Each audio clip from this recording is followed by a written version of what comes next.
Gardening సిరీస్లో ఈరోజు day 7. మునగ చెట్టు కాయలన్నీ అయిపోయినాయి, మళ్ళీ పూత వచ్చేస్తుంది. నీట్గా ట్రిమ్ చేస్తే మళ్ళీ నెక్స్ట్ కాపుకి చాలా బాగా వస్తుంది అనేసి కటింగ్ చేపిస్తున్నాను. వెంకటేష్ వచ్చాడు. వెంకటేష్ నీట్గా ట్రిమ్ చేసేసి అక్కడికి చేయబెట్టుకో, ఎక్కడ చెప్తా అక్కడికి. ఇవన్నీ మనకు మునగాకు తాలింపుకి బాగా పనికి వస్తుంది. నెక్స్ట్ టైం పూత చూడండి, అప్పుడే పూత వచ్చేసింది. అంటే చూడండి ఎన్ని పూతలు ఉన్నాయి అప్పుడే. ఈ ట్రిమ్ చేసే దానివల్ల ఏమి బెనిఫిట్ అంటే మనకు పూత చాలా వెంటనే మాకు పూత మంచిగా వస్తుంది. చెట్టు చిన్నగా పెట్టుకుంటే మన కాయలు కోసుకోవడానికి కూడా వీలుగా ఉంటుంది. చెట్టు చూసేదానికి కూడా అందంగా ఉంటుంది.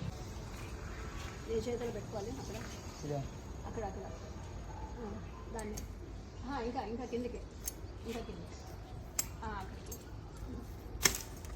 అంతే. చూడండి ఎలా కట్ చేయించానా.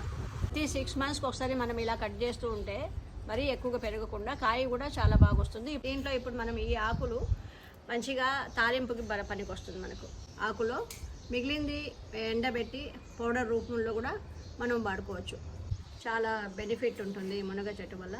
నేను ఇలాగే 3 చెట్లు వేసుకున్నాను మునగ ప్లాంట్. చాలా బాగా వచ్చాను నేను.